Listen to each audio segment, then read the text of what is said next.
Jump.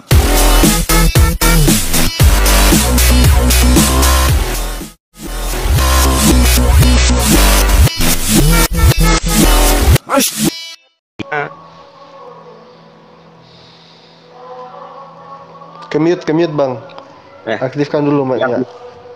Saya hanya menyampaikan kepada Ustadz Ahwan mengenai hadis yang isinya kebenaran harus disampaikan walaupun kebenaran itu pahit.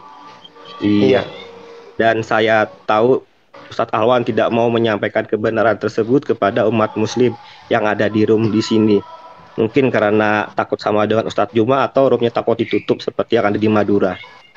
Oke. Itu aja yang saya sampaikan. Saya jawab. Silahkan. Iya.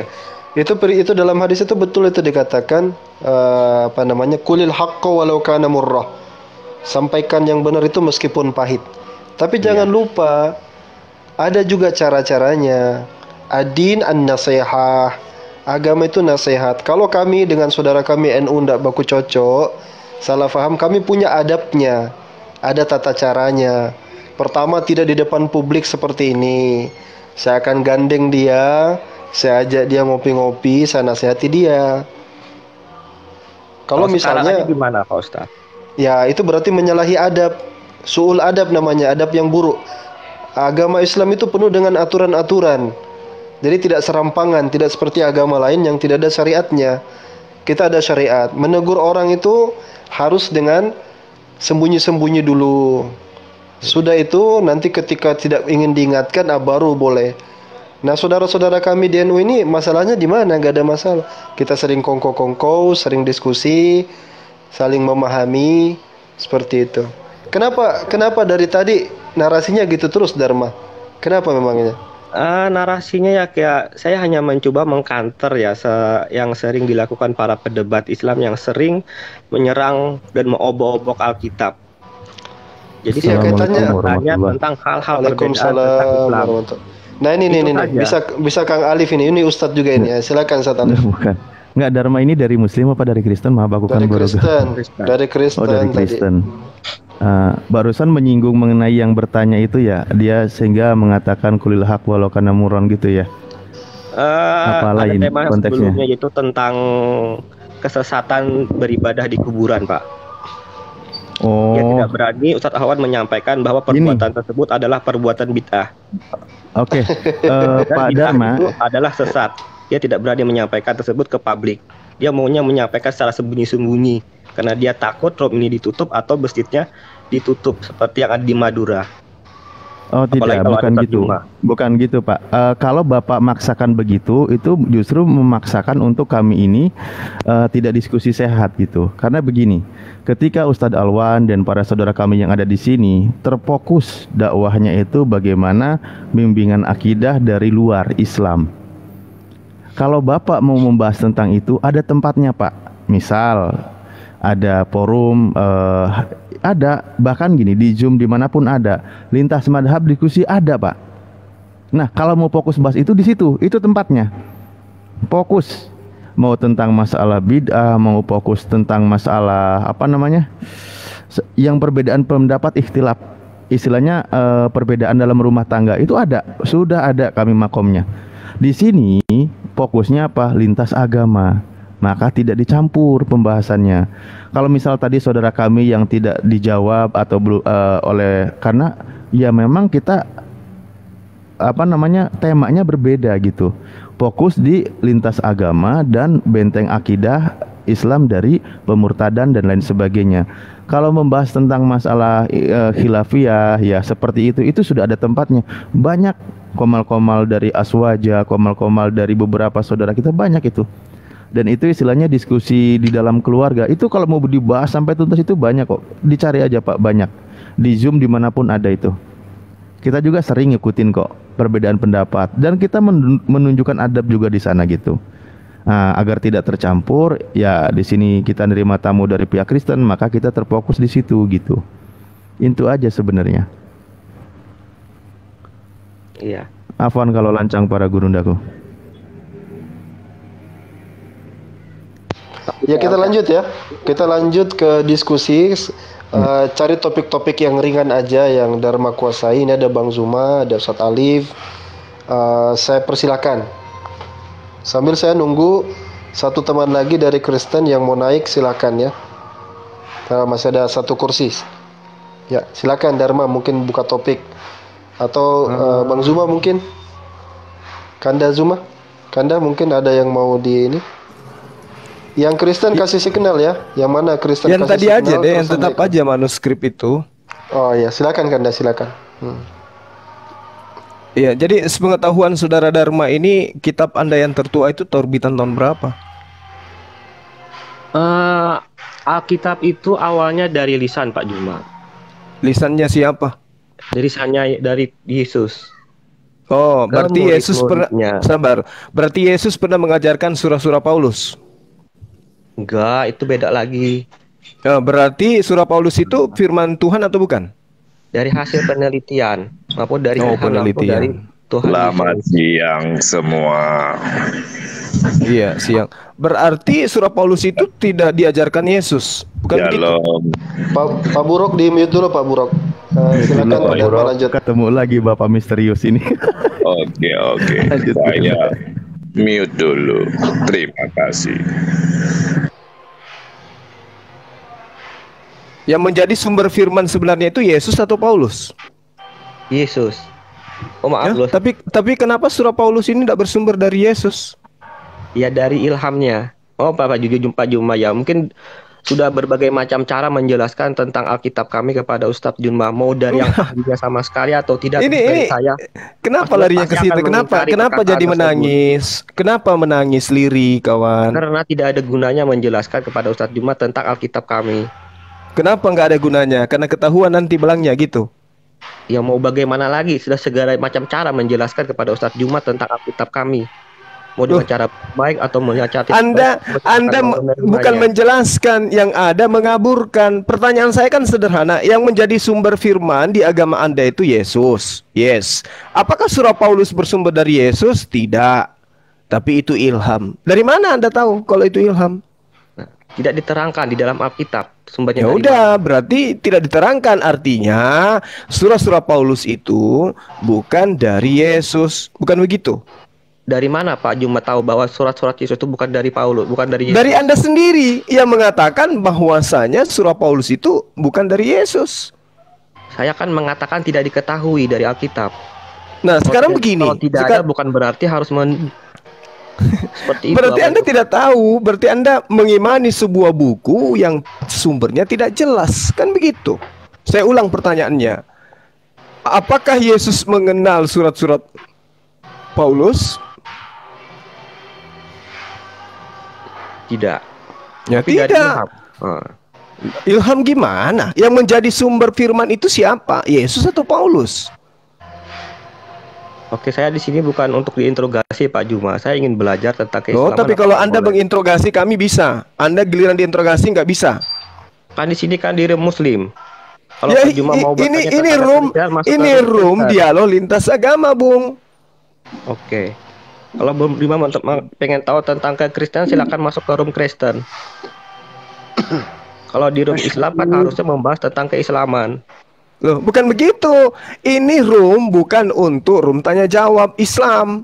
Ini room dialog lintas agama. Tadi Anda sudah bertanya tentang Islam, giliran kita yang bertanya tentang agama. Jangan takut. Kalau Anda sudah mengakui bahwa surah Paulus itu tidak dikenal oleh Yesus, sudah selesai di situ. Jadi kita harus simpulkan, ajaran yang membantah semua ajaran Yesus itu bukan bersumber dari Yesus. Dengan kata lain, Kristen ini agama yang bukan berasal dari Yesus, tapi dari Paulus. Kan gitu kesimpulannya. Ya terserah Pak Juma sajalah. Kalau bernarasi Itu bersumber dari Yesus semua. Karena nah ini bagus ini. Oke. Nah sekarang kalau saudara mengatakan ajaran Kristen ini bersumber dari Yesus, coba Anda tunjukkan kepada saya ajaran Yesus yang membahas tentang pembatalan hukum Taurat. Tidak ada pembatalan hukum. hukum Taurat. Nah, bagus. Menurut Yesus tidak ada pembatalan hukum Taurat. Tapi Kristen ini adalah agama yang berdiri di atas pembatalan hukum Taurat. Nah, itu artinya kesimpulan kita, agama Kristen bukan berasal dari Yesus. Kan gitu, Pak? Anda salah paham dengan ayat itu, Bang Suma. Tunjukkan kepada saya, Robi, kalau agama Anda berasal dari Yesus. Silakan Anda baca dalilnya itu, Kang Suma. Dalil yang mana, Akang? Yang Anda narasikan tadi gitu. Gini. Di dalam kitab saudara, Kristen ini berdiri jelas sekali adalah hasil manifestasi pembatalan hukum Taurat. Dan itu sumbernya dari Paulus. Sedangkan ketika ditanya sumber utama tentang ajaran Paulus ini sumbernya dari mana? Ternyata tidak bersumber dari Yesus. Nah, kita lihat di dalam pernyataan Yesus sendiri menurut penulis kitab saudara, Lukas 16 nomor 17. Lebih mudah langit dan bumi lenyap daripada setitik hukum Taurat itu batal. Itu dibungkus dulu tuh, dibungkus. Nah, kemudian kita buka bungkusan baru. Ajaran Paulus. Dengan matinya Yesus di atas tiang salib, Yesus telah membatalkan hukum Taurat bersama segala ketetapan yang ada di dalamnya. Nah, sekarang ini ada dua pernyataan yang tabrak-tabrakan. Yesus mengatakan lebih mudah langit dan bumi lenyap daripada satu titik dari hukum Taurat itu batal. Paulus mengatakan dengan matinya Yesus di atas tiang salib oleh tentara Romawi, maka hukum Taurat itu batal dan semua aspek yang ada dalamnya juga dibatalkan. Sekarang Kristen berada di mana posisinya? Di pengajaran Yesus atau di pengajaran Paulus? Bukan seperti itu, Kang Suma. Lalu seperti apa? Yang dikatakan itu hukum Taurat, hukum sipil, mata ganti mata, gigi ganti gigi, dan juga hukum pengorbanan, persembahan domba dan kambing. Ini casnya Anda melemah. Ya, mau dicas dulu. Itu Anda mau dicas, baterai Anda lobet. Kan dalam salib. Baterai Anda lobet. Baterai Anda lobet. Tidak dihilangkan sampai sekarang. Itu teori tuh. Itu sama seperti pernyataan Yesus di dalam Lukas 23 itu. Jadi orang Kristen ini selalu berbicara Torah itu tidak batalkan sampai sekarang, Torah itu masih ada sampai sekarang. Tapi mereka tidak pernah mempraktekkan Taurat itu sendiri, seperti yang diterangkan oleh Yesus dalam Matius 23. Coba kita lihat apa yang diterangkan oleh Yesus di Matius 23 itu. Kita lihat ya. Di data nomor satunya jelas sekali dikatakan oleh Yesus. Berkatalah Yesus kepada banyak orang dan kepada murid-muridnya. Katanya, ahli-ahli Taurat dan orang Farisi telah menduduki kursi Musa. Ini juga Kristen. Kristen kalau berhadapan dengan umat Islam, Kristen itu akan mengaku sebagai pengikut Musa. Pasti tuh. Makanya umat Islam itu selalu ditertawakan. Islam ini siapa sih? Islam ini siapa sih? Tidak ada keselamatan di luar daripada daripada Yahudi. Kami ini adalah orang yang sedang duduk di atas kursi Musa. Itu kata Kristen. Makanya dikatakan di dalam pernyataan Yesus dalam Matius 23, ahli-ahli Taurat dan orang-orang Farisi telah menduduki kursi Musa. Sebab itu turutilah dan lakukanlah segala sesuatu yang mereka ajarkan kepadamu. Tetapi, nah ini tolong digarisbawahi. Tetapi janganlah kamu ikuti perbuatan-perbuatan mereka. Loh, kok bisa gitu? Iya, karena mereka mengajarkan tetapi tidak melakukannya. Jadi kalau saudara tadi mengatakan, oh kami melakukan Taurat sampai hari ini, itu teori. Mereka tidak melakukan Taurat. Mereka hanya mengajarkan Taurat itu adalah ajaran ini, Taurat itu ajaran ini, keselamatan itu dari Taurat dan tapi mereka sama seperti ahli Taurat dan juga orang Farisi. Nah, kebetulan saja Paulus itu adalah orang Farisi dan kebetulan Paulus itu konon adalah ahli Taurat. Maka perintahnya kemudian jangan kau ikuti ajaran Paulus. Jangan kau ikuti ajaran ahli Taurat dan orang Farisi. Mereka itu menteorikan tapi tidak mempraktekkan. Nah, ini yang terjadi. Saya tanya kepada saudara Bura, apakah saudara Bura ini sunat? Iya. Berarti Anda melanggar ajaran Paulus. Kalau Anda bersunat, Galatia 5 nomor 2, apabila engkau menyunatkan dirimu, maka Yesus Kristus tidak berguna bagimu.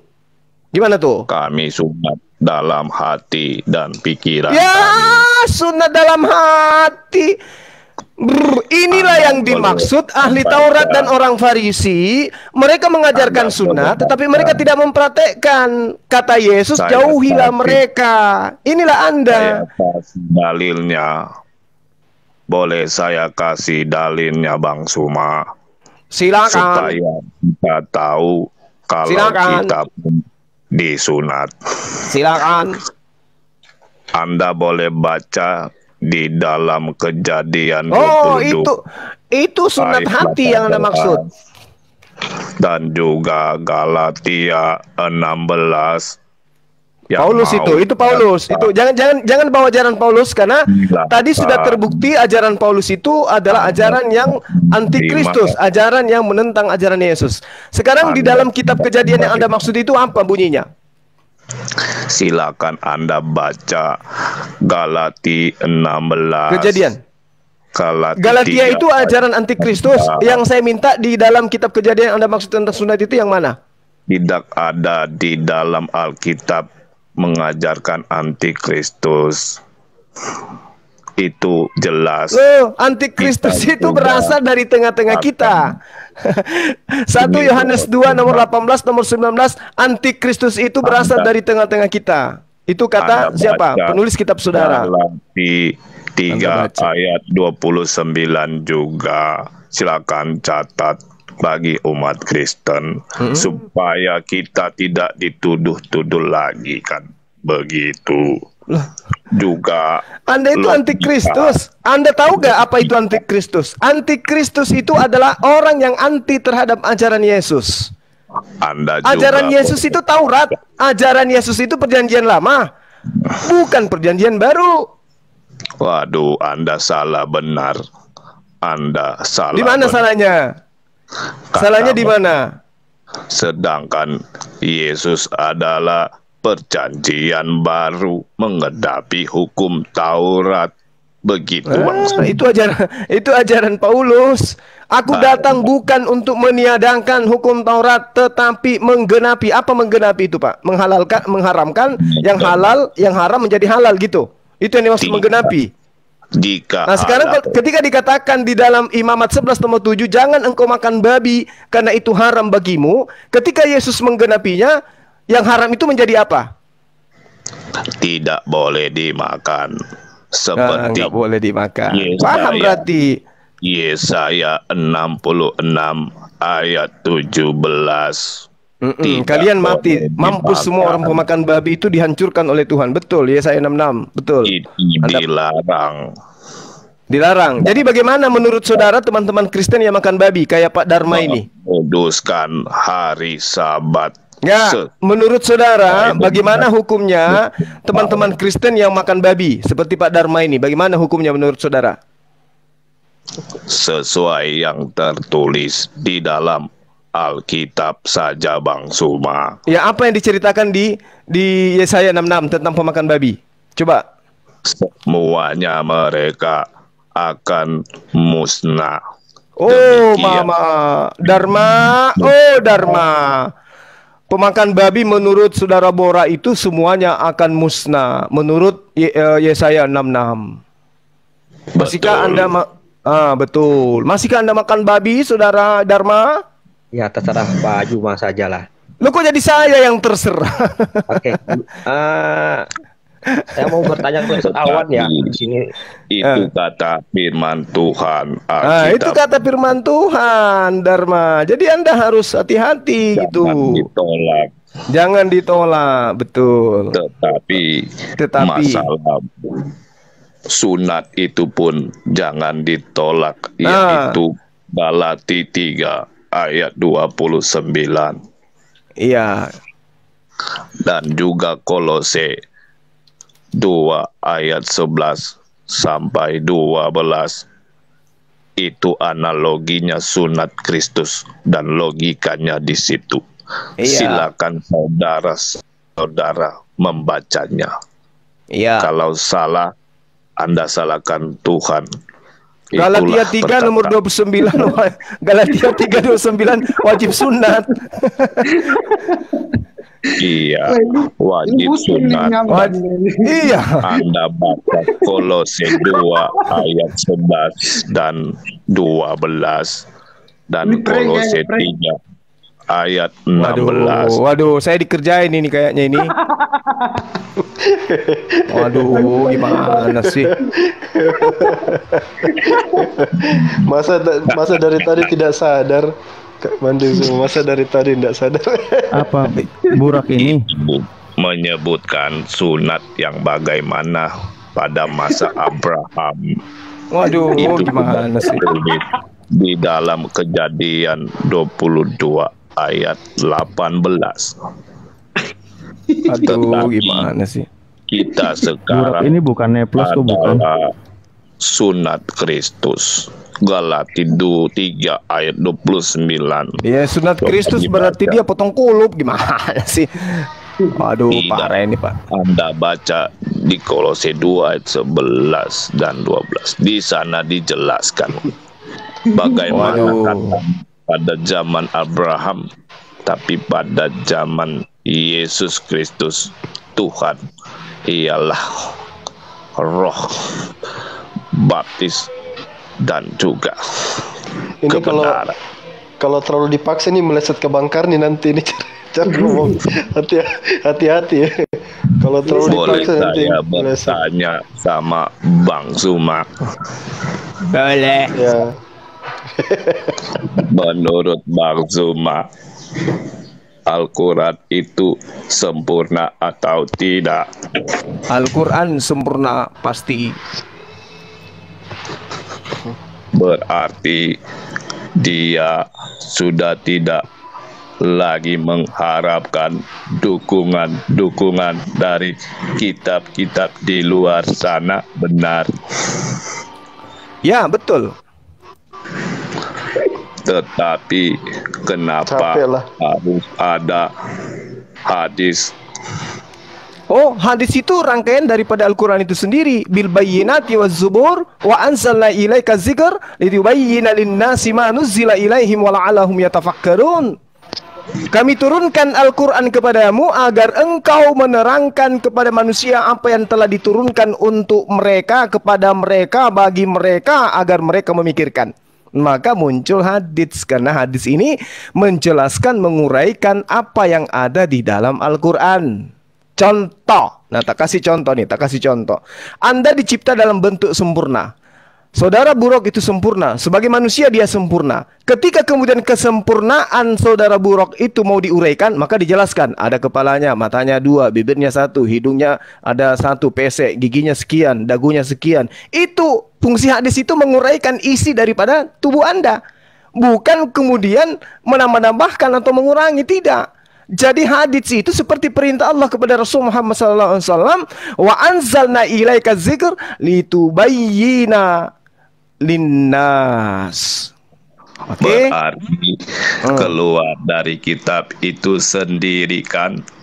Tidak ada yang keluar. Sekarang kalau Anda dikatakan manusia sempurna, kemudian mata Anda dijelaskan, kandungan mata Anda ada pupil dan seterusnya. Apakah itu berarti keluar dari diri Anda penjelasannya?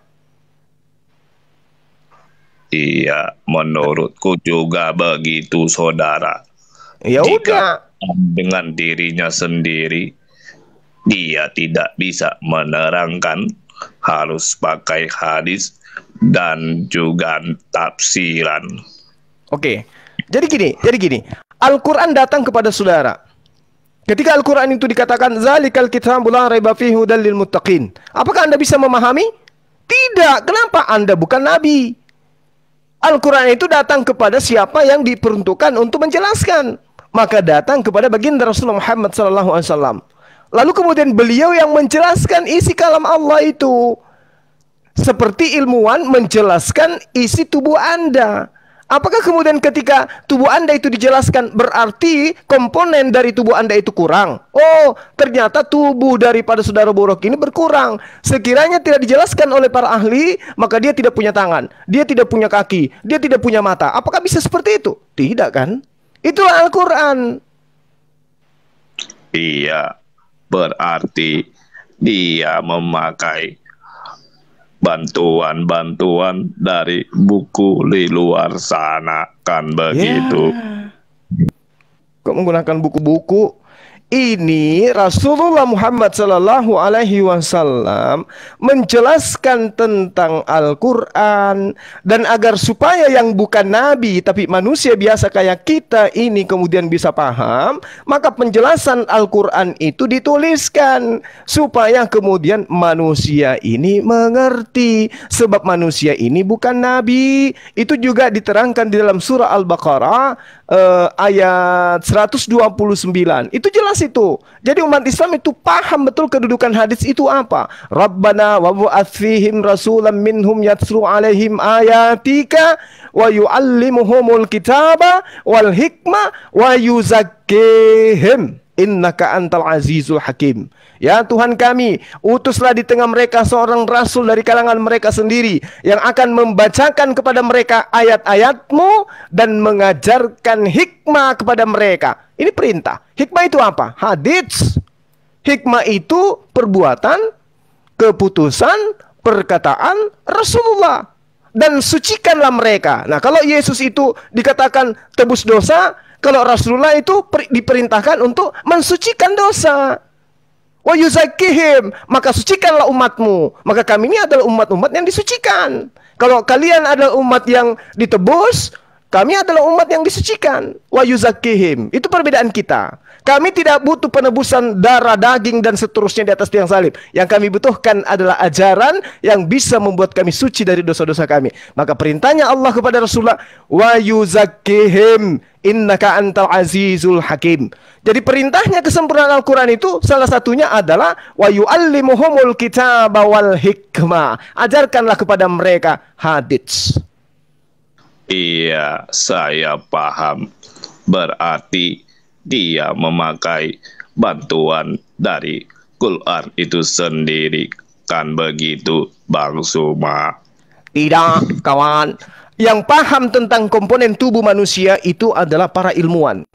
Supaya manusia awam yang bukan ilmuwan tahu komponen tubuh manusia itu seperti ini susunannya, maka ilmuwan itu kemudian menjelaskan, menguraikan secara rinci.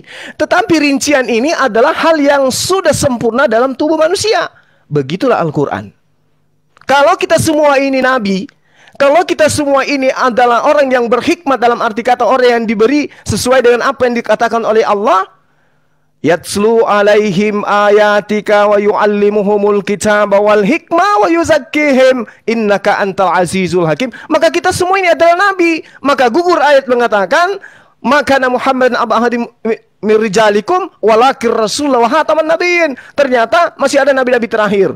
Nah, sama seperti di sebelah ada Luga nabi terakhir mereka, dan bahkan muncul lagi banyak nabi-nabi di kalangan mereka.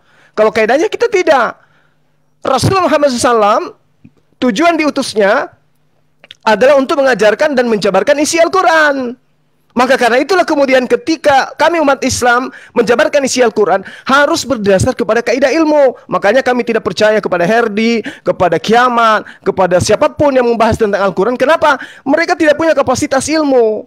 Mereka tidak ada perintah untuk menjabarkan Al-Quran sesuai dengan kaidah-kaidahnya. Rabbana wa bu'ats fihim rasulan minhum yatsu alaihim ayati wa yu'allimuhumul kitaba wal hikmah wa yuzakkihim. Mereka tidak ada gitu. Jadi harus diakui bahwasanya Al-Quran itu sudah sempurna. Tidak ada keraguan di dalamnya. Petunjuk bagi mereka yang bertakwa. Dzalikal kitabu la raiba fihi hudan lil muttaqin. Demikian. Mungkin ada tambahan dari sahabat yang lain. Saya hargai karena itu keyakinan Anda. Silakan. Tetapi di dalam Al-Quran atau di dalam Alkitab tidak lagi memakai di buku di luar Alkitab itu sendiri karena sudah disempurnakan. Tetapi yang maksud saya, kalau memang itu kitab sempurna. Ya, baik. Jadi gini. Al-Quran yang datang kepada baginda Rasul Muhammad sallallahu alaihi wasallam, ya, datang kepada baginda sosok nabi. Namanya Nabi Muhammad. Beliau kemudian menjelaskan, menjabarkan. Penjabaran itu kemudian disebut hadits. Oke? Nah, bandingkan dengan kitab saudara. Yesus datang. Dialah firman itu yang menjadi manusia. Sejatinya sebagai firman dialah yang menguraikan segala aspek yang ada di dalam agama Anda. Tapi apa pembuktiannya? Nggak ada kan? Paulus. Tadi saya bertanya kepada saudara Dharma. Ternyata penjabaran Paulus tidak bersumber dari Yesus. Terputus di sana. Siapa lagi? Lukas. Ternyata Lukas menuliskan hanya sesuai dengan penyelidikannya dia. Siapa lagi? Matius. Matius 9 nomor 9 jelas sekali bahwa Matius si Lewi itu bukanlah penulis kitab Matius itu sendiri. Markus juga bukan. Karena kenapa? Di dalam kitab saudara 2 Tesalonika itu jelas sekali bahwasanya Lukas dan Markus itu adalah pengikut Yesus di Antioquia. Berarti Markus ini bukan pengikut Yesus. Siapa lagi? Yohanes 21 nomor 24 nomor 25 jelas sekali dikatakan bahwa penulis kitab Yohanes itu bukan Yohanes anak Zebedeus, bukan murid Yesus. Jadi semua terputus. Kalau Anda mengatakan kami beriman pada Yesus karena diterangkan di dalam kitab kami, kitab yang Anda katakan kitab kami itu tidak bersumber dari Yesus. Sementara hadis yang kami jelaskan, ada yang dikatakan hadis sahih, itu sumbernya dari baginda Rasulullah Muhammad SAW. Kenapa demikian? Karena Allah telah menerangkan, ya ayuhar rasul balligh ma unzila ilaika min rabbi wa illam tafa'al fama ballagta risalata wallahu ya'asimuka minan nas.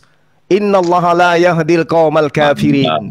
Wahai Rasul, dengarkan. Wahai Rasul, dengarkan. Wahai Rasul, wahai Muhammad, sampaikanlah apa yang diwahyukan Tuhanmu kepadamu.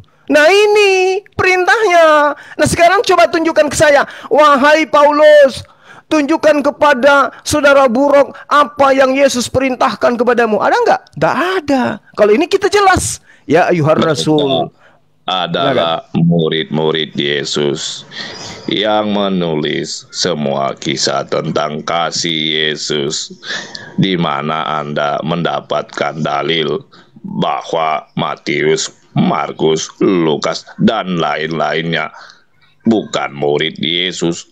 Kenapa Anda bernarasikan seperti itu, Bang Suma? Mana dalilnya? Seperti kata Anda bahwa Matius bukanlah murid Yesus, sedangkan di dalam Alkitab sendiri mereka adalah murid Yesus. 12 murid Yesus, yang satu berkhianat. Begitu, saya mau minta dalilnya dari Zuma. Ada di mana dalam Alkitab? Itu aja. Terima kasih. Baik.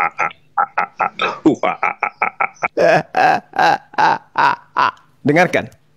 Ya, dengarkan. Jadi gini, ketika kemudian kitab Anda menerangkan dirinya sendiri, apa yang diterangkan? Yang celaka orang Farisi, yang celaka orang munafik, yang celaka ahli Taurat. Penulis-penulis kitab Anda katakan adalah pelanjut tongkat estafet pengajaran para nabi yang ada di dalam kitab saudara. Mari kita lihat di dalam Matius 23.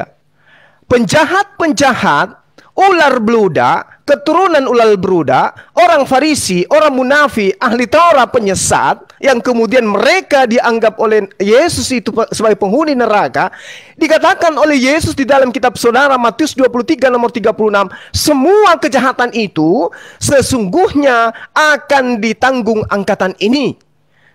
Itu satu poin. Artinya bahwasanya ketika dikatakan dalam 1 Yohanes 2 nomor 18 nomor 19 antikristus itu berasal dari tengah-tengah kita, angkatan itulah yang menanggung semua itu. Apa maksudnya? Artinya penyesat-penyesat itu akan memasukkan pengajaran-pengajaran palsu kepada pengajaran Yesus. Indikasinya, dengarkan. Apabila ada orang yang berkata, ada Yesus di sini, ada Yesus di sana, jangan kau percaya. Itu indikasinya jelas tuh. Kalau ada yang berkata di padang gurun, kalau ada yang berkata di dalam bilik penjara, di dalam kamar-kamar, bahwa dia bertemu dengan Yesus, apa kata Yesus? Jangan engkau percaya. Itu perkataan Yesus sendiri. Sedangkan di internal Islam, belum pernah ada satu manusia pun yang menarasikan bahwa Rasulullah Muhammad SAW pernah bermimpi, pernah bertemu, pernah berjumpa, pernah bercakap-cakap dengan Mesias atau bertemu dengan Yesus. Artinya, apa yang dikatakan oleh Yesus dalam kitab Saudara Matius 23 nomor 36 itu jelas itu berasal dari tengah-tengah pengajaran Bible itu sendiri. Ketiga, di dalam kitab Saudara 2 Efesus 2, di situ sangat jelas mereka akan memasukkan pengajaran-pengajaran palsu. Kemana pengajaran itu dimasukkan? Tidak mungkin ke Al-Quran. Pengajaran palsu itu tidak mungkin ke hadis. Karena kenapa? Al-Quran dan hadis bukan pengajaran Yesus. Yang dimaksud oleh Yesus di sini adalah oleh pengarang kitab Saudara adalah nabi-nabi palsu, pengajar-pengajar palsu akan memasukkan pengajaran-pengajaran palsu ke dalam internal orang Yahudi. Sekarang pertanyaan saya, kalau penulis kitab Saudara itu adalah murid-murid Yesus, maka sudah pasti mereka akan mendapatkan legitimasi Yesus. Misalnya, contoh, saya ambil data. Di dalam Yohanes 1 nomor 53. Mudah-mudahan saya tidak keliru. Di situ Yesus mengatakan kepada Filipus, Filipus, ikutlah denganku. Ayo, mari, kadio. Ikut denganku, wahai Filipus. Itu sangat jelas dikatakan oleh kitab Saudara. Nah, ada nggak ajaran Yesus yang memanggil Pilatus? Memanggil Paulus, Lukas, Markus, dan seterusnya. Ada nggak? Tunjukkan kepada saya. Itu tidak akan ada.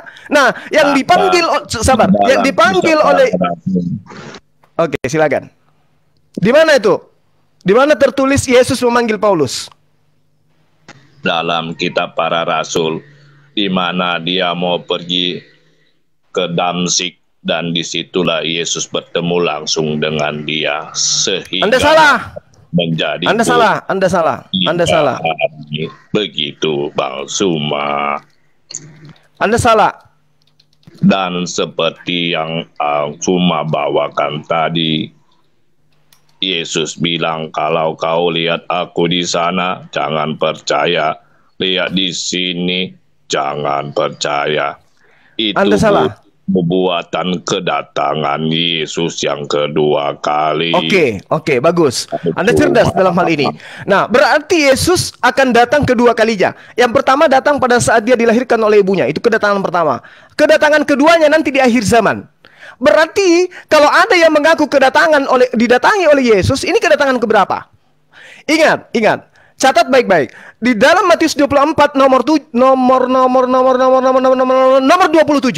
Sangat jelas dikatakan bahwasanya sebab sama seperti kilat yang memancarkan cahaya dari timur sampai ke barat, dia melontarkan cahayanya sampai ke barat. Demikian pula kedatangan Yesus, anak manusia itu. Artinya apa? Ketika Yesus datang yang kedua kalinya, maka semua manusia dari timur sampai barat akan melihat tanda-tanda itu. Apa tanda-tanda itu? Ada cahaya seperti kilat yang akan bersinar dari timur sampai ke barat. Itulah tanda kedatangan Yesus yang kedua. Coba Anda tunjukkan kepada saya cahaya mana yang dari timur sampai ke barat ketika Paulus mengarang, ketika dia jalan ke Damsyik di dalam Kisah Para Rasul 9 nomor 6, ketika dia mengatakan bahwa dia bertemu dengan suara yang mengatakan dirinya sebagai Yesus. Saulus, Saulus, mengapa engkau menganiaya aku? Tunjukkan bahwa fakta yang tertuang di dalam Matius 24 nomor 27 itu benar-benar terjadi. Ada cahaya yang di Indonesia pun lihat cahaya itu, yang di Papua pun lihat cahaya itu, yang di Jepang pun lihat cahaya itu, yang di semua belahan dunia tahu bahwa Yesus datang untuk yang kedua kalinya. Semua dunia akan tahu itu. Kenapa? Datanya jelas, sama seperti kilat memancar dari timur sampai ke barat. Demikian pula lah kedatangan anak manusia. Demikianlah kedatangan Yesus yang kedua kalinya. Jadi jangan harap, sabar 30 detik. Jangan Anda berharap kedatangan Yesus yang kedua kalinya Anda sedang asik-asiknya merokok sambil cukur-cukur kumis. Anda tidak tahu Anda akan tahu apapun yang Anda lakukan sekarang, hari ini kalau Yesus datang kedua kalinya, pasti Anda akan tahu. Ketika Anda tidur, Anda akan dibangunkan. Wih, bangun-bangun, ada cahaya dari timur sampai ke barat. Itu cahaya apa? Semua akan sadar. Oh, kiamat sudah dekat. Yesus sudah turun yang kedua kalinya. Jadi kedatangan-kedatangan yang datang kepada penulis kitab saudara itu kedatangan hoaks. Yesus hanya datang untuk 2 kali. Dan kedatangan kedua kalinya itu nanti di akhir zaman. Bukan kedatangan ketika dia ke Damsyik. Justru kedatangan ke Damsyik itu adalah penggenapan nubuatan dari Yesus. Jika ada yang berkata ada Yesus di sini, ada Yesus di sana, jangan aku percaya. Itu pernyataan Yesus yang Anda harus sadari. Silakan. Terima kasih, Kang Suma. Mantap. Menurutku Anda salah paham dengan kedatangan Yesus yang kedua kali. Anda tak sadar kalau Yesus itu pun berkuasa di bumi, di bawah bumi, dan juga di atas. Dan Anda pun tidak tahu kalau dia berkuasa mengampuni dosa. Markus 2 ayat 10. Dia adalah Tuhan dan Juru Selamat. Dia berkuasa semuanya. Yang artinya datang yang kedua kali adalah universal, bukan secara pribadi. Itu yang dimaksudkan Yesus, Kang Suma. Ya, baik. Oke, ketika Anda mengambil data Markus 2 nomor 10, tetapi supaya kamu tahu bahwa di dunia ini Anak Manusia berkuasa mengampuni dosa. Berkatalah ia kepada orang lumpuh itu. Ini saya katakan kepada saudara, ketika dikatakan dalam exousia dalam bahasa Yunani, dikatakan bahwasanya di situ ada perintah kepadanya untuk kemudian melakukan penyampaian seperti itu. Ingat, sekali lagi, ingat. Saya ulangi supaya agak cepat masuk di otak Anda. Ingat. Tetapi supaya kamu tahu bahwa di dunia ini Anak Manusia berkuasa mengampuni dosa. Ini perkataan Yesus menurut internal kalian. Kenapa dikatakan begitu? Karena ini tinta merah. Kalau perkataan Yesus, apakah perkataan itu berasal dari dirinya sendiri? Tidak. Sebab dia mengatakan dalam Lukas 12 nomor 49, aku tidak berkata-kata dari diriku sendiri. Apa yang aku katakan adalah apa yang diperintahkan untuk aku katakan dan aku sampaikan. Berarti Yesus ini adalah pesuruh. Bahasa kasarnya Yesus ini budak. Apa yang diperintahkan oleh Tuhan itu yang disampaikan. Sekarang ketika dia mengatakan diberi kuasa, berkuasa mengampuni dosa, dibantah oleh Yesus itu sendiri. Aku tidak dapat berbuat apa-apa dari diriku sendiri. Berarti aku bukan Tuhan. Di dalam Yohanes 5 nomor 27, Yesus dikatakan berkuasa. Kenapa dikatakan berkuasa menghakimi? Kenapa dia diberi kuasa? Karena dia anak manusia. Yang namanya Tuhan, kuasanya tidak diberikan.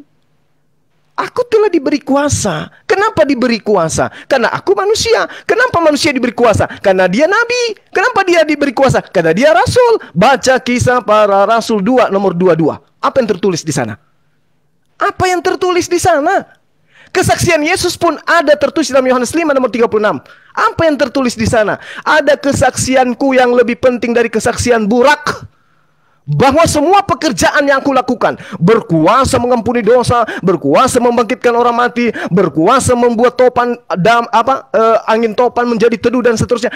Pekerjaan-pekerjaan itu justru yang bersaksi bahwa Bapa yang mengutus aku. Berarti aku utusan Bapa, berarti Bapa yang mengutus aku, berarti aku utusan Bapa, berarti benar imannya Islam. Yesus Rasulullah, Yesus utusan Allah. Iya, begitu. Saya akan bertanya kepada Kang Suma. Iya, saya belum bertanya. Kan dari tadi Anda yang menjawab.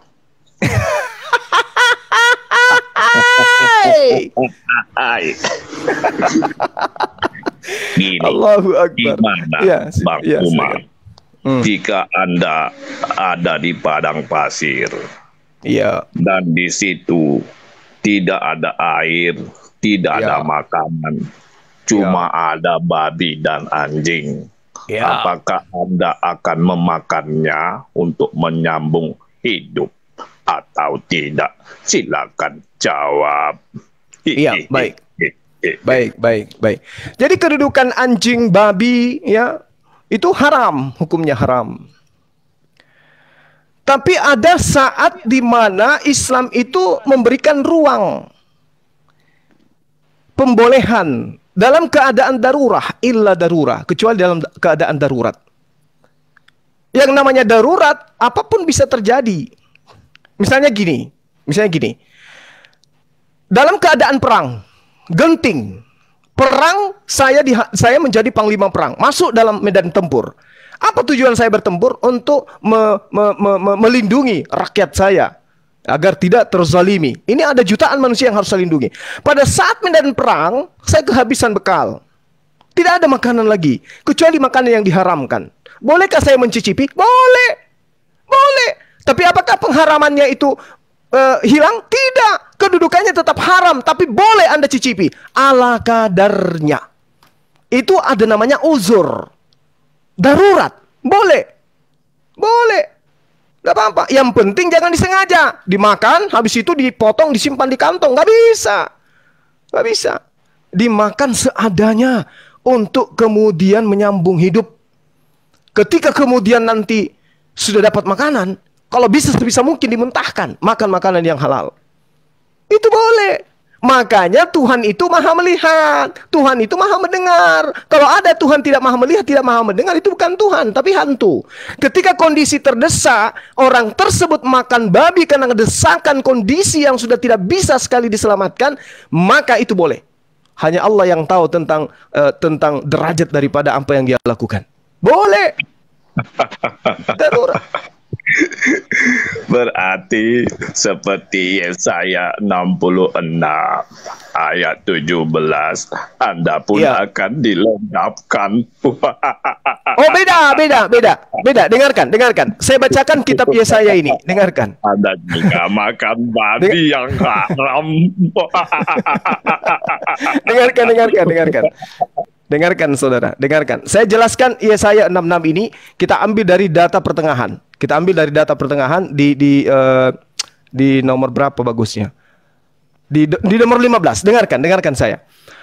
Sebab sesungguhnya Tuhan akan datang dengan api. Jadi Tuhan ini akan datang dengan api. Dan kereta-keretanya akan seperti puting beliung, untuk melampiaskan murkanya dengan kepanasan yang hardiknya dengan nyala api. Sebab Tuhan akan menghukum segala yang hidup dengan api dan dengan pedangnya. Dan orang-orang yang mati terbunuh oleh Tuhan akan banyak sekali jumlahnya. Mereka yang menguduskan dan mentahirkan diri di taman-taman dewa, dengan mengikuti seorang yang ada di tengah-tengahnya yang memakan babi. Saya tadi, kalau Anda kondisikan dalam kondisi perang, masuk neraka loh, dimusnahkan. Dengarkan. Jadi yang dimaksud yang akan dihancurkan ini adalah orang yang di tengah-tengahnya, orang yang mengikuti orang yang di tengah-tengahnya memakan babi. Saya tidak mengikuti pemakan babi. Rasulullah Muhammad SAW bukan pemakan babi. Saya tidak mengikuti beliau. Itu syariat, itu beda, kaidahnya beda. Itu usul fikih namanya. Ya. Nah, sehingga ketika dikatakan di dalam kitab Yesaya, orang yang akan dihanguskan dengan api adalah orang yang mengikuti kaidah, yang menghalalkan babi secara mutlak sebagai makanan pokok. Itu yang dijelaskan dalam Yesaya 66. Sementara kondisi yang tadi itu adalah berbeda. Sama, contoh. Dilarang. Ya, betul. Coba saya kasih contoh ya. Bagaimana kemudian Yesus melanggar Sabat? Yesus melanggar Sabat sangat jelas diceritakan di dalam kitabnya orang Yahudi, di kitab Keluaran. Dengarkan dulu, dengarkan saudaraku, dengarkan. Babi belum selesai, kok sudah disabat tuh. Dengarkan saya. Dengarkan. Di dalam kitab Keluaran 20 ya. jangan engkau melanggar hari Sabat. Artinya kuduskan hari Sabat itu. Tapi yang dipraktekkan kemudian Yesus, ya, dia justru bersama dengan murid-muridnya. Pertama, itu memetik gandum pada hari Sabat. Melanggar. Kenapa dia memetik gandum pada hari Sabat? Padahal jelas sekali tidak boleh melakukan apapun pada hari Sabat. Kenapa dia kemudian memetik gandum? Apa alasannya? Karena murid-muridnya sudah pada kelaparan. Kelaparan murid-muridnya. Maka apa yang terjadi? Memetik gandum pada hari Sabat. Celakanya, gandum yang dipetik itu adalah gandum milik orang lain, bukan miliknya dia. Nah, ini yang perlu saudara pahami. Ketika kemudian dikatakan jangan engkau melanggar hari Sabat, ternyata Yesus justru bersama dengan murid-muridnya memetik gandum milik orang lain. Kenapa dia memetik? Karena dalam keadaan lapar. Berarti posisi darurat itu berlaku. Yesus aja yang Anda tuhankan itu bisa. Bagaimana dengan syariat Islam? Boleh. Ayo. Tetapi bukan Yesus yang memetiknya. Kan yang memetiknya adalah murid-muridnya. Betul, tetapi dia bersama dengan murid-muridnya. Dia bersama dengan murid-muridnya. Dia bersama. Bukan yang memetiknya, kan begitu. Sama aja. Kenapa? Karena dia tidak menegur muridnya. Sama aja. Dia tidak menegur muridnya. Sama seperti ketika Anda, ketika memetik, buat makan aja, betik begitu aja. Bukan mereka bekerja pada hari Sabat. Begitu. Enggak dong. Itu sangat jelas kemudian Yesus itu bersama dengan muridnya memetik gandum pada hari Sabat loh itu. Tetapi bukan Yesus yang memetiknya, Kang Suma. Oke. Bukan Yesus yang memetik.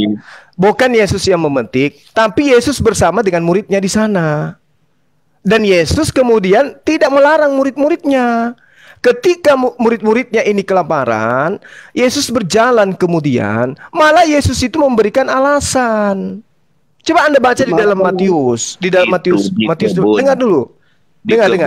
Murid-muridnya itu Kang Suma. Bukan dong, bukan. Dengarkan dulu. Di dalam Matius 12, Bung. Di Matius 12, Yesus berjalan di ladang gandum. Karena lapar, murid-muridnya memetik bulir gandum dan memakannya. Siapa yang lapar di sini, Bung? Iya. Siapa yang lapar? Jawab dulu, siapa yang lapar? Siapa yang lapar? Murid-muridnya lapar. Bukan murid-muridnya yang lapar. Yang lapar di sini adalah Yesus. Yesus berjalan di ladang gandum. Karena lapar, murid-muridnya memetik bulir gandum dan memakannya. Mereka memetik di kebun murid-muridnya. Begitu, Kang Suma. Lalu kemudian orang-orang Farisi itu bertanya kepada Yesus, "Lihat, murid-muridmu berbuat sesuatu yang tidak dibolehkan pada hari Sabat." Apa kata Yesus? Apa kata Yesus? Tunggu dulu. Apa kata Yesus?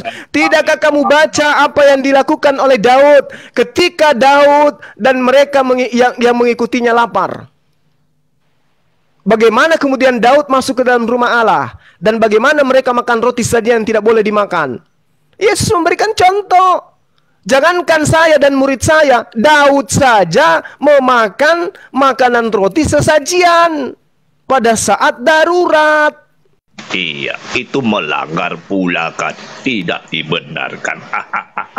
Yesus justru membenarkan. Yesus justru membenarkan dengan Yesus mengatakan, tidakkah kamu baca apa yang dilakukan oleh Daud? Ketika Daud lapar dan mereka yang mengikuti Daud juga lapar, mereka kemudian masuk ke dalam bait Allah, mereka makan roti sajian dan mereka yang tidak boleh makan dan mereka makan. Dan kenapa kau mengatakan aku salah?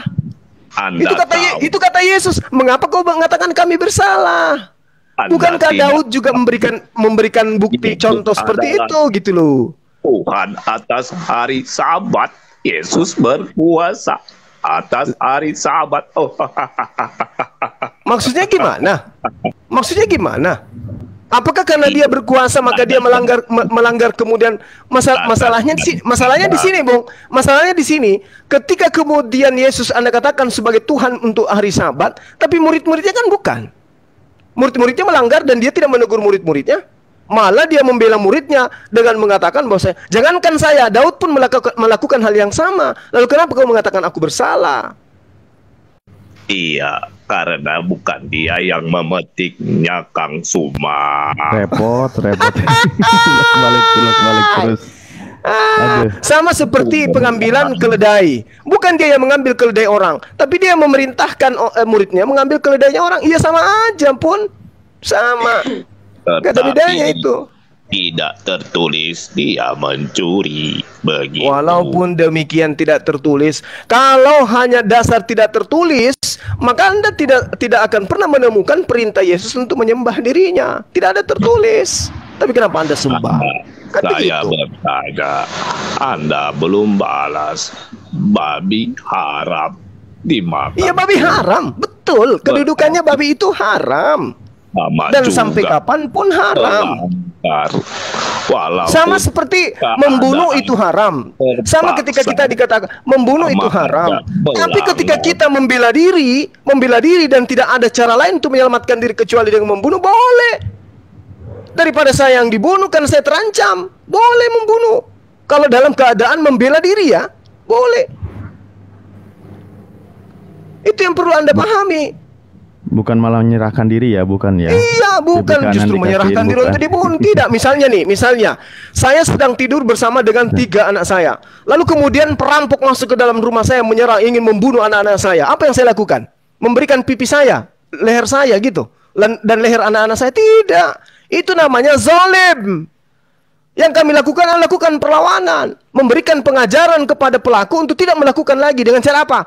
Tampar pipinya, tampar, copotkan giginya kalau perlu, potong nonotnya kalau perlu, supaya dia tidak lakukan itu lagi untuk yang kedua kalinya. Berarti tidak ada hukum kasihnya. Nah, justru itulah yang dikatakan kasih. Bung, dengarkan saya.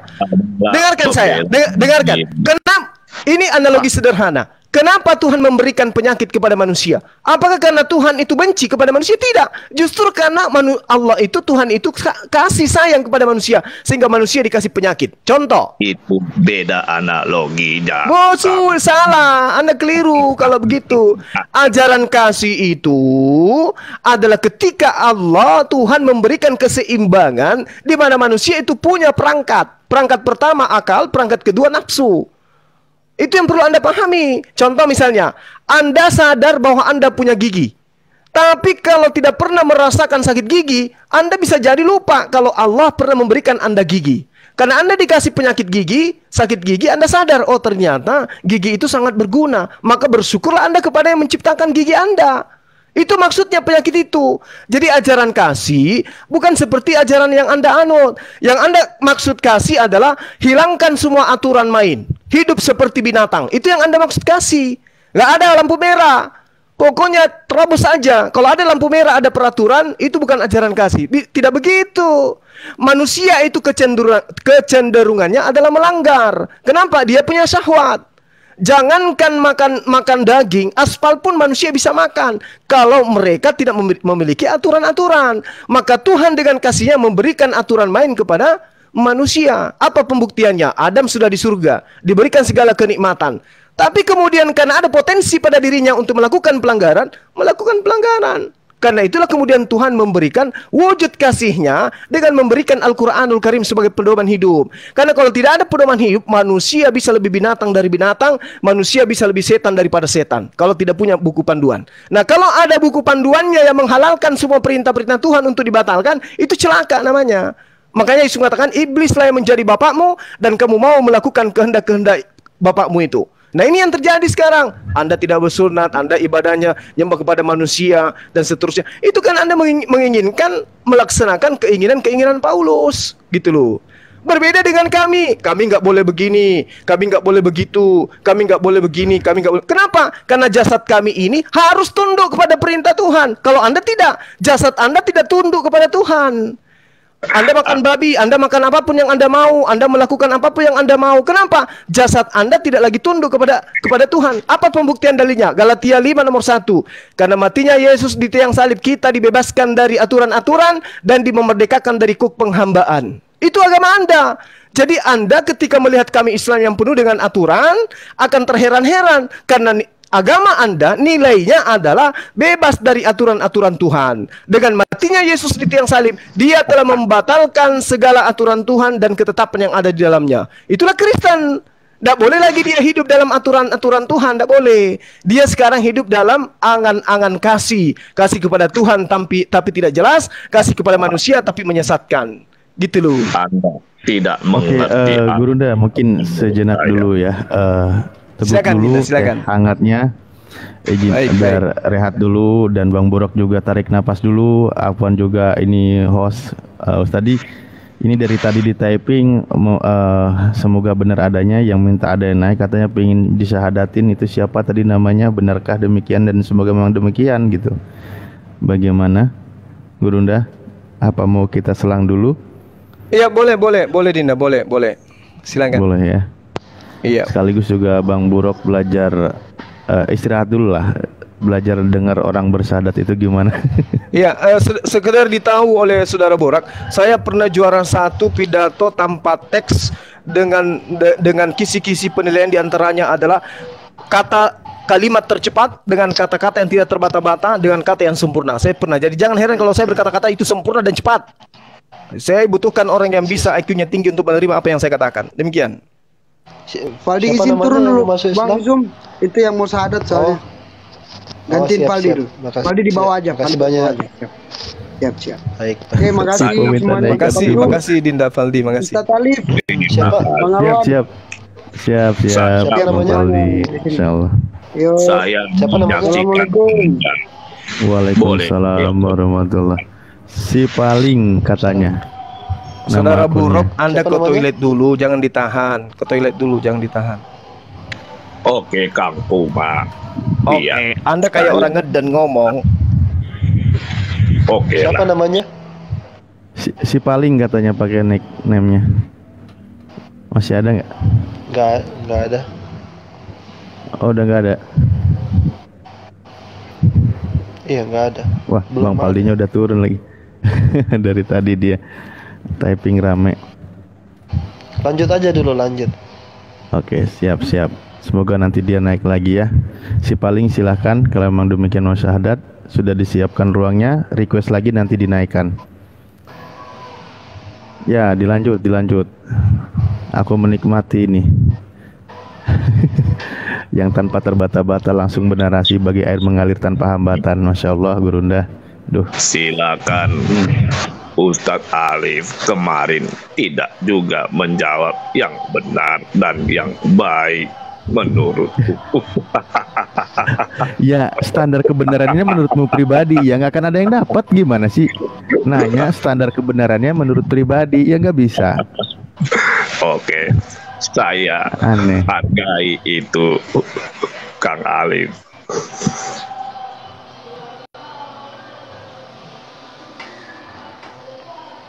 Boleh giliran saya sekarang. Iya, silakan. Ustadz Juma semangat sekali ya membahas tentang Alkitab. Iya. Jadi saya di sini hanya bertanya tentang keislaman. Saya bertegas di sini kepada Ustadz Ahwan sesuai hadis tersebut, karena kebenaran tersebut meskipun kebenaran itu pahit. Jadi orang yang beribadah di kuburan tersebut apakah telah melakukan masih itu lagi? Iyalah. Masih. Iya, di sini kan mumpung orang muslim. Berapa kali harus saya gini. Likulli maqam. Setiap tempat itu ada waktunya. Debat lintas mazhab ada. Aku sambil makan dulu ya. Aku nyimak dulu ya. Boleh. Ya. Gimana kalau sekarang aja Ustadz Ahwan? Mumpung ada Ustadz Juma, mumpung ada Bang Juma, umat muslim sini yang menyaksikan langsung. Di bawah ada anak angkatku yang namanya Tiara.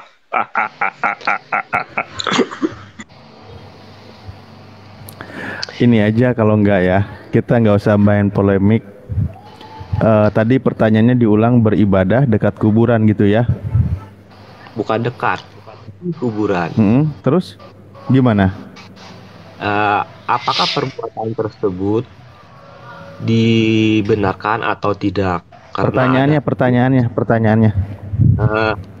Apakah perbuatan ibadah di kuburan tersebut dibenarkan atau tidak? Soalnya ada hadis yang mengatakan bahwa Muhammad melarang ibadah di kuburan. Karena di sini pengertian ibadah di sini bukan aja cuma sebagian atau semuanya, tapi yang pasti di sini ibadah. Ibadah muslim salah satunya adalah baca Quran dan berzikir. Sebelum dijawab, ada hadis lagi. Katakanlah kebenaran tersebut karena kebenaran itu kebenaran itu kalau memang pahit, katakanlah kebenaran tersebut. Nah, mumpung di sini ada Ustadz Juma dan umat muslim sangat banyak di sini, mungkin lebih banyak orang yang bermazhab sufi ya, orang bergolongan sufi ya, katakan saja kebenaran tersebut. Saya tanya dulu ya, saya tanya sama kamu dulu ya. Silahkan. Sufi itu mazhabnya siapa sufi itu? Setahu saya bukan mazhab di sini, kelompok Ustaz Alwan, aman. Kita jawab ngalir aja Ustaz. Insyaallah aman. Kamu tahu nggak apa itu ibadah? Ibadah Rasulullah adalah juga. Oke, silahkan. Setahu saya definisi ibadah menurut agama Islam adalah perbuatan yang sesuai dari tuntunan dalam Al-Quran dan hadis. Contohnya sholat, zakat, puasa, zikir, dan mengucapkan ayat-ayat Al-Quran. Ya itu. Ya sekarang begini aja lah ya, bagaimana Rasulullah juga ketika melewati kuburan mengucapkan Assalamualaikum ya ahlul kubur, Assalamualaikum ya ahlul kubur. Ya praktek-praktek itu mencontohkan itu juga ibadah, tidak ada masalah. Ketika berziarah kubur itu tidak ada masalah. Berziarah kubur yaitu ibadah guer mahdoh, tidak ada masalah. Dan ketika masalah beribadah, contoh juga ada makam, di sana juga ada makam Rasulullah di Masjid Nabawi, mereka pada sholat, tidak ada yang menyembah kuburan, tidak ada yang beribadah kepada kuburan, ibadahnya tetap kepada Allah. Gitu aja, Bang. Maksud saya kami nggak ruwet kok. Karena di sini pengertian ziarah adalah kita berkunjung ke tempat kuburan untuk mengingat diri kita bahwa kita suatu saat akan mati seperti ada orang. Bagus itu. Nah, bagus. Definisinya. Masa ke kuburan mau ingat mau jogging atau mau apa? Ya. Dancing gitu kan enggak. Ke kuburan itu yang mengingat kematian. Iya, tujuan ziarah kubur itu kan agar kita ingat mati. Iya betul. Gitu. Itu definisi ziarah. Tetapi yang saya tanyakan adalah definisi ibadah. Ibadah adalah kita melakukan ritual-ritual keagamaan untuk mengangkat untuk Allah gitu, untuk Tuhannya Islam. Tetapi yang menjadi masalah adalah lokasinya itu di kuburan. Dan Nabi Muhammad ada hadisnya mengatakan bahwa jangan beribadah di kuburan karena itu dilarang seperti nabi-nabi terdahulu. Oke. Jadi gini, di dalam hadis Rasulullah, kelebihan dari Rasulullah itu dan umatnya adalah segala suatu tempat itu bisa dijadikan tempat ibadah, ya, tempat sujud maksudnya gitu, untuk mengingat Allah maksudnya. Makanya ketika kami beribadah bisa dimanapun berada gitu, tidak harus di masjid. Ketika tempat kami di atas pesawat, ya kami tetap beribadah di sana. Ketika kami berada di tengah sawah, ya kami beribadah di sana. Dimanapun tempatnya, fa'ainama tuwalu wujuhakum, kemanapun kalian menghadap di situ ada Allah, ya silahkan sholat aja di situ, beribadahlah ya. Dan ibadah itu bukan hanya itu, semua berbuat baik, ngobrol dengan baik gitu kan, senyum, semuanya juga ibadah. Itu yang ada di kami, niatkan lillahi ta'ala. Mungkin saya pertegas pertanyaan saya, mohon nggak batakiyah ya seperti kelompok Syiah, seperti tuduhan Anda. Saya pertegas, apakah orang beribadah tersebut sesat atau tidak? Itu aja. Jawab aja antara beribadah apa? Ibadah apa? Menurut definisi agama Islam di kuburan, apakah orang-orang tersebut sesat atau tidak? Atau saya orang tersebut lagi, sesat gimana maksudnya? Beribadah di kuburan, apakah orang-orang tersebut dikategorikan termasuk orang yang sesat atau tidak. Lah itu kan ziarah kubur boleh Bang, kata Rasulullah. Ziarah sama ibadah beda Pak definisinya. Loh itu ibadah juga gue mahdoh. Kalau ziarah kan kalau ziarah dibolehkan berarti ibadah dibolehkan juga. Gimana kalau salat? Ziarah kubur juga boleh? Bagian dari ibadah. Karena itu ibadah gue mahdoh gitu loh.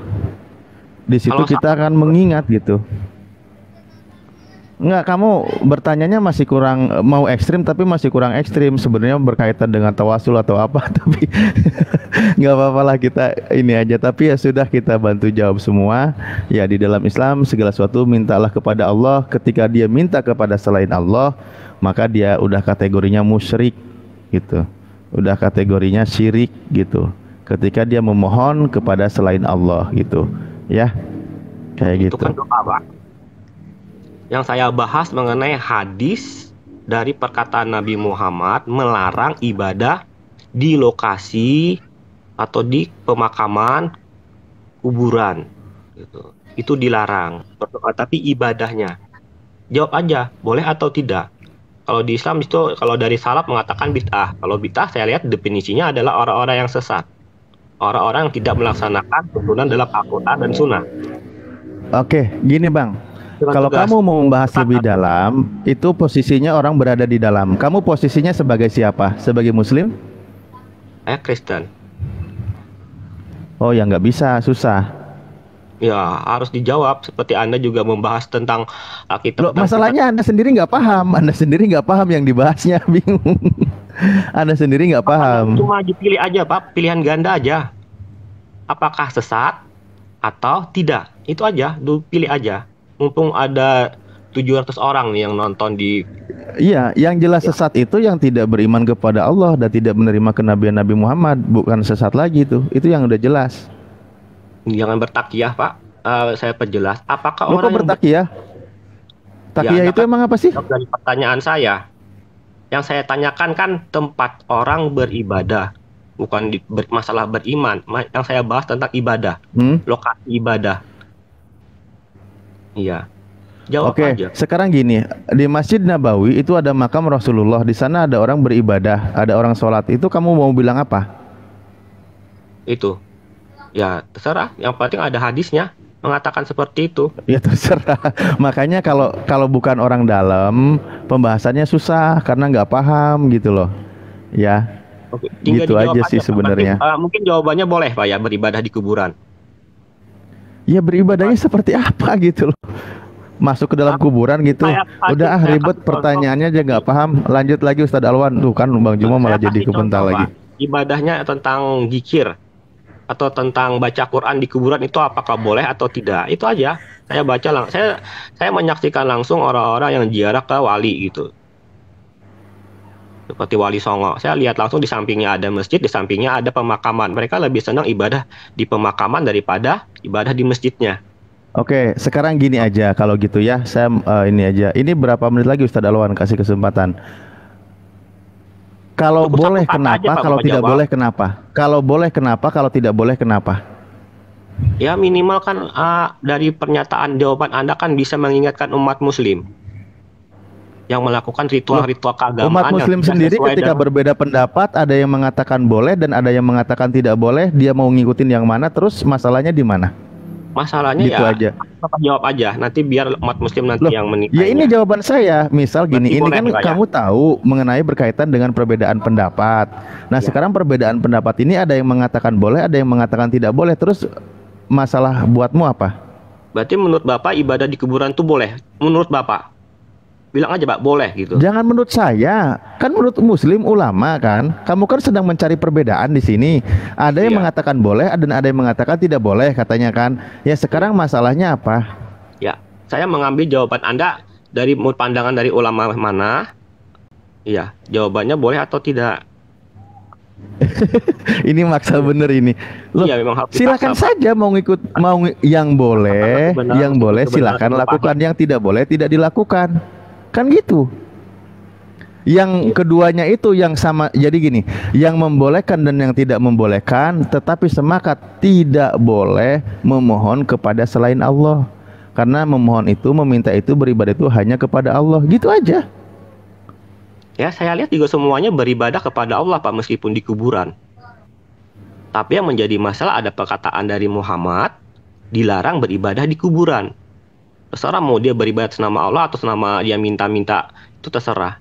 Yang penting di hadis tersebut dia dilarang beribadah di kuburan. Cukup jawab aja, Pak, boleh atau tidak menurut Bapak berdasarkan pandangan ulama yang mana gitu. Silahkan. Loh, saya ngambil dua-duanya. Ada yang berpandangan boleh, ada yang berpandangan tidak boleh. Sekarang maunya apa? Dua-duanya, berarti dua-duanya bisa boleh, bisa tidak gitu, Pak ya. Masa sih ajaran Islam ada yang berpendapat boleh, ada yang berpendapat tidak boleh. Sekarang Anda mau apa? Berarti boleh, Pak ya, ibadah di kuburan. Menurut Bapak, dasarkan dari ulama yang Bapak imani. Begitu juga Ustadz Alwan. Anda dengar nggak jawaban saya? Ustadz Alwan kan di sini. Anda dengar nggak jawaban saya? Ada yang berpendapat boleh, ada yang berpendapat tidak boleh. Sekarang Anda maunya apa? Maunya yaitu untuk menyampaikan aja ke umat muslim bahwa perbuatannya tersebut. Ya ini udah sampai. Saya rasa justru umat muslim juga udah pada tahu. Ya, menyampaikan kepada umat muslim bahwa ibadah di kuburan itu boleh gitu. Astagfirullahaladzim, diulang-ulang terus, nggak ngerti. Iya, saya pertegas, Pak. Saya pertegas daripada bertakiyah. Jadi gimana? Ini tegas, ada yang bilang boleh, ada yang bilang tidak boleh. Ngapain kau sibuk sendiri? Saya pertegas. Berarti ibadah di kuburan itu boleh gitu, Pak. Kalau saya pilih pendapat Bapak, saya boleh, Pak, beribadah di kuburan. Anda tuh Kristen apa Islam sih? Boleh. Ini aneh, bingung saya juga dari tadi. Muter-muter. Makanya saya bilang ada lintas mazhab, ada lintas mazhab, ada lintas agama. Anda ini bukan orang Islam, bahas punya orang Islam. Nah, internal Islam itu, kalau kita bahas NU dengan Muhammadiyah itu internal Islam. Sama kayak misalnya gini, Pantekosta dengan apa biasa? Dan aliran apa biasa? Yang lain? Misalnya Advent, ketemu diskusi, itu internal namanya. Advent bilang kita harus makan, tetap yang di dalam Torah itu tetap tidak boleh dimakan. Yang lain bilangnya, misalnya dari gereja Betel atau Pantekosta misalnya, boleh, nah gitu.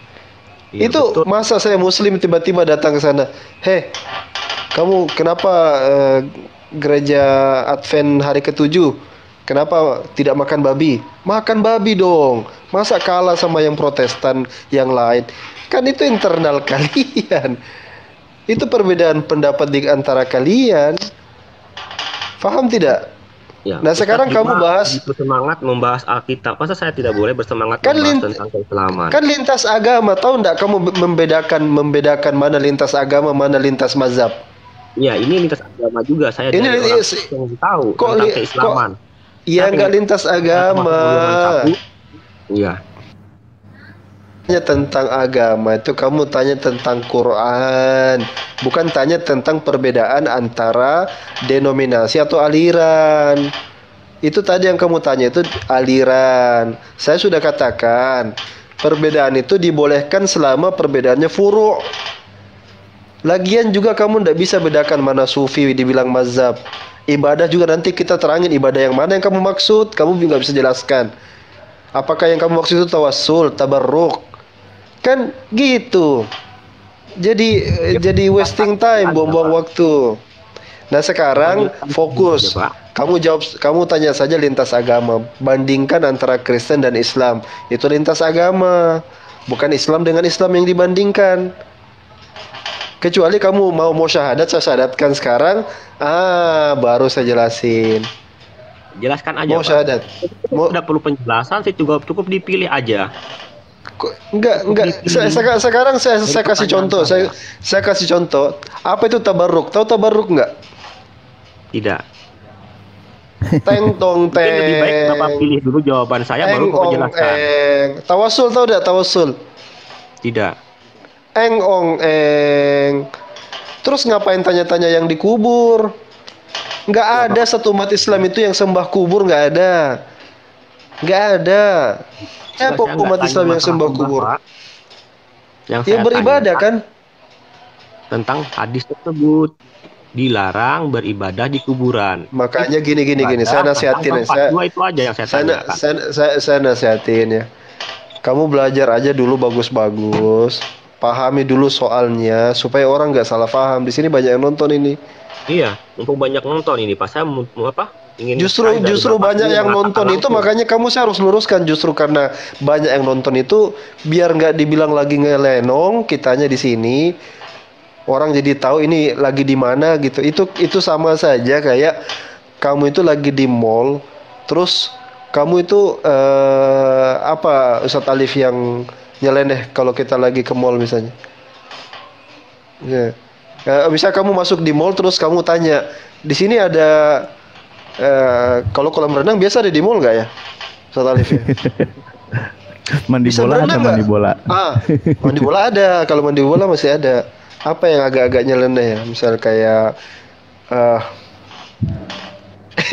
kok susah juga mikirin analoginya ya. Bingung juga. Pokoknya yang nyeleneh lah.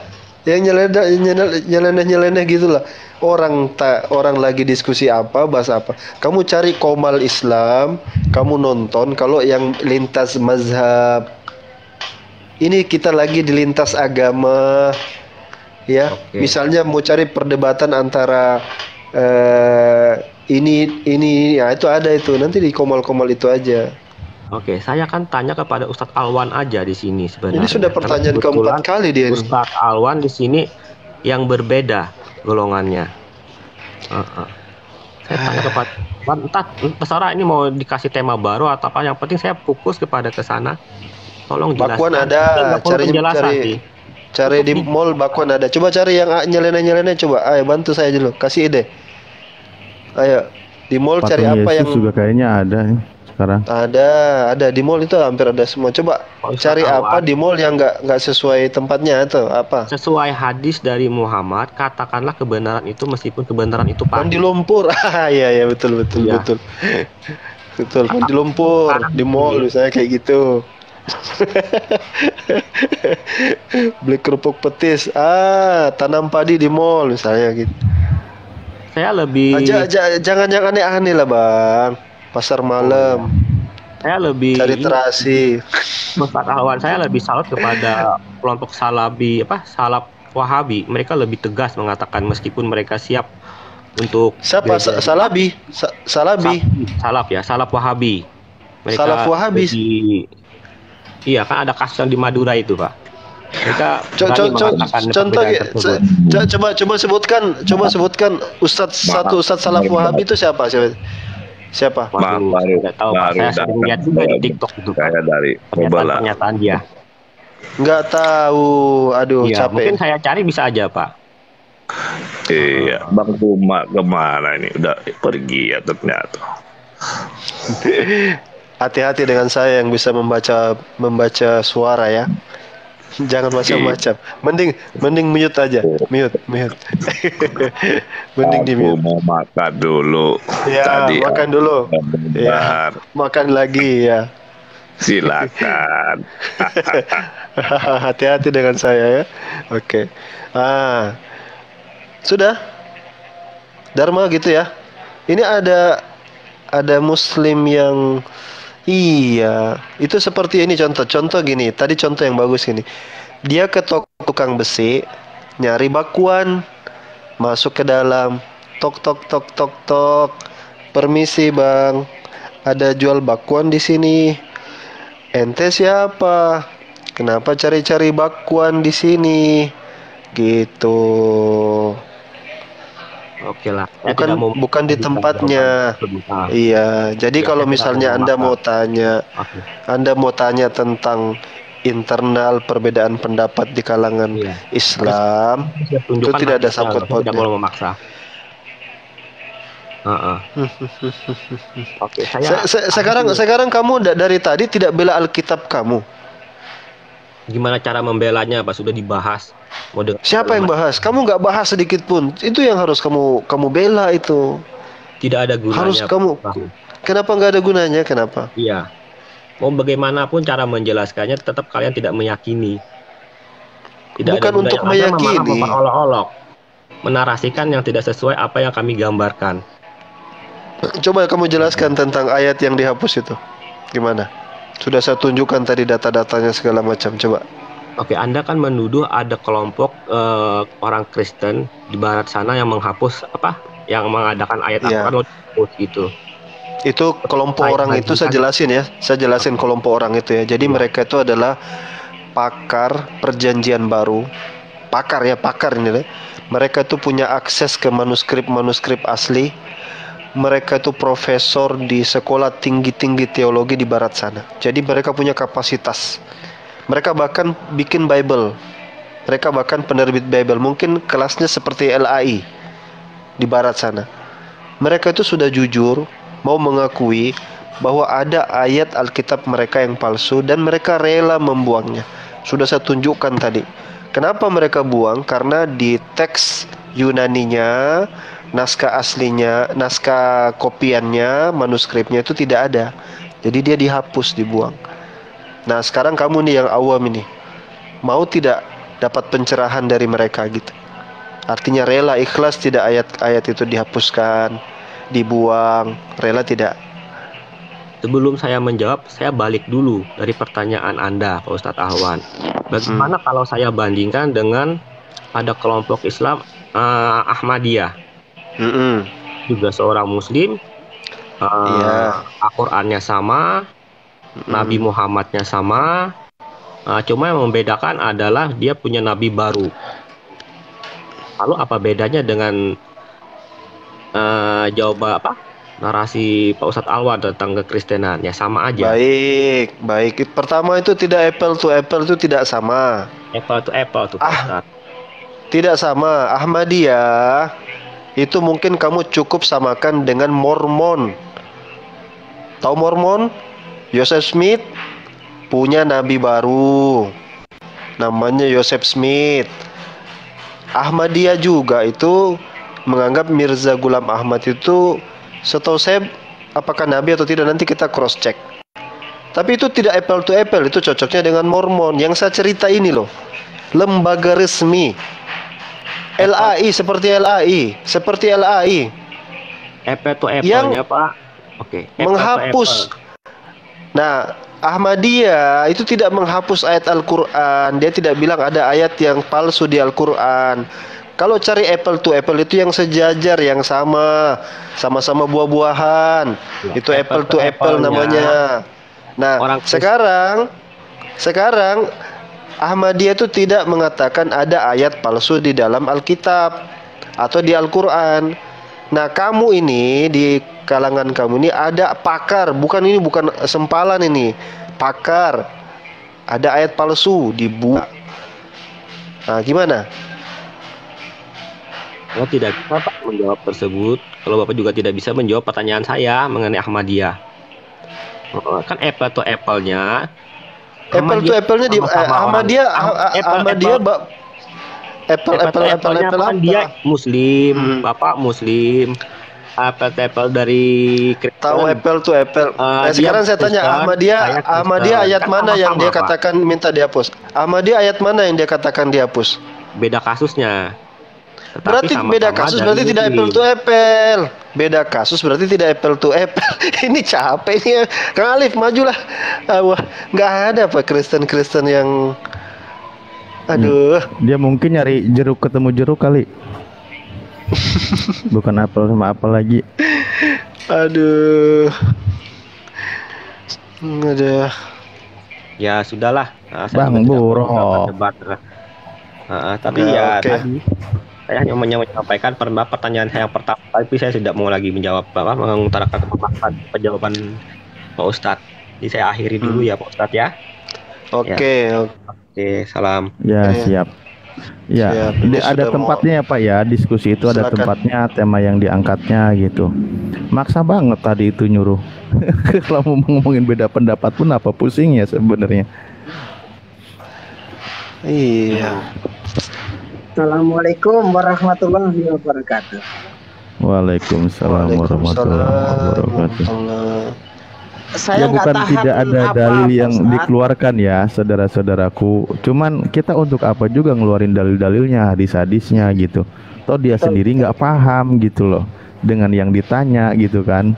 Waduh, ini apa ini? Ada versi originalnya ini. Silakan. Bang Alif, nggak tahan perut saya itu nahan tawa Bang Alif. Karena apa? Yang digambarkan Ustadz Alwan kan sama dengan seperti ini ya. Kemarin saya melihat begini. Di dalam satu komal itu membahas tentang begini. Yang satu menyatakan Yesus itu Bapak, yang satu Yesus dan Bapak berbeda. Nah, apakah kita tahu-tahu masuk komal sudah itu ngurusin urusan mereka? Ya digambar orang tahu Ustadz Alwan. Kan gitu. Jadi kalau saya orang Jawa itu bilang saya bilang tuh dancok Bapak tadi, dancok lah. Ini Ainepros kapan punya anak kembaran ini? Assalamualaikum Tuan Guru. Waalaikumsalam warahmatullahi wabarakatuh. Buruk tidak lebih besar daripada Neptos. Saya ini sebenarnya udah capek mulutnya. Iya, seperti lagi dicekek ini. Bagaimana saudaraku ya Kang Alif? Gimana saudaraku? Iya. Selamat sore semua. Selamat sore saudaraku.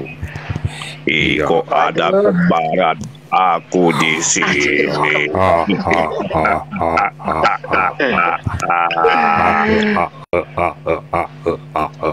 Masalah.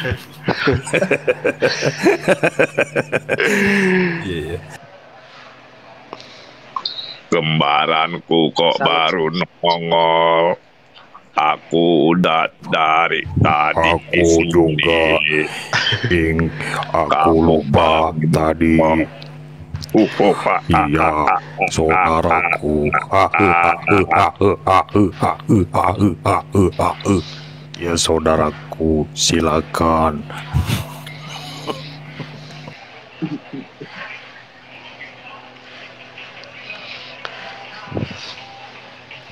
Iya Bang Buruk ini kalau lagi pakai suara aslinya dan wajah aslinya dia nanyanya sopan banget.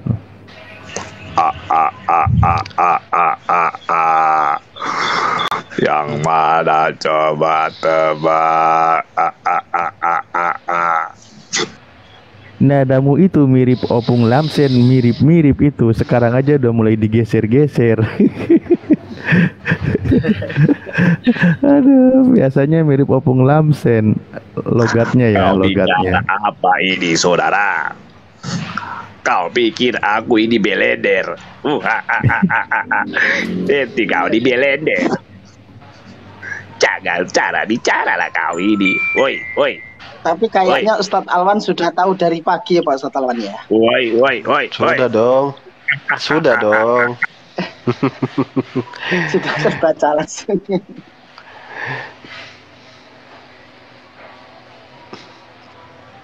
Dia apa? Tapi gini, Pak Ustadz ya. Kalau kita terlalu kayaknya seharian nggak dapat poin tadi itu. Seharian kayaknya nggak dapat poin dari Pak Dharma itu. Tapi iya sih. Yang dapat poinnya itu si meledak. Yang meledak tadi itu sampai Ustadz Alwan juga males menjelaskan karena memang sudah terbukti fakta bahasa Yunani disebut Ibrani ya.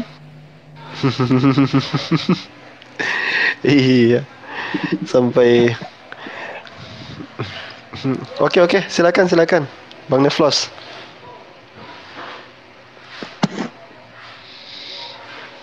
Iya, silakan Tuan Guru, silakan. Kalau ada lagi Oten yang mau naik, saya turun. Iya. Mualim. Enggak ada apa-apa, nanti gantian. Udah capek saya di bawah. Saya mau mancing ikan dulu di danau ya.